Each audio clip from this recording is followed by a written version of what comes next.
সকালের বাজারে কোলাহল তুঙ্গে। হঠাৎ করেই চারদিক নিস্তব্ধ হয়ে গেল। বাজারে ঢুকলেন এক আইএস অফিসার, সঙ্গে পুলিশের দল। হকার আর দোকানিরা অবাক হয়ে তাকিয়ে রইল। অফিসার ধীর গলায় বললেন, সবজি দেখাতে হবে, পরীক্ষা হবে। দোকানিরা একে একে ঝুড়িয়ে গিয়ে দিল। এক দোকানের লাউ হাতে নিয়েই অফিসারের কপাল কুঁচকে গেল। তিনি লাউয়ের গোড়া কেটে দিলেন, আর সঙ্গে সঙ্গে বেরিয়ে এলো ভেজা বালির দানা। পুলিশ সঙ্গে সঙ্গে দোকানিকে ধরল। কেন সবজির সঙ্গে বালি মিশিয়েছ? পুলিশ জিজ্ঞেস করল।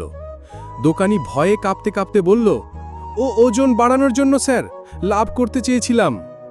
বাজারের লোকজন হাঁ করে তাকিয়ে আছে। অফিসার কঠোর গলায় ঘোষণা করলেন, জনগণের সঙ্গে প্রতারণা করলে ছেড়ে দেওয়া হবে না, আজ থেকেই কঠোর শাস্তি হবে। এই ঘটনার পর বাজারে আতঙ্ক ছড়িয়ে পড়ল।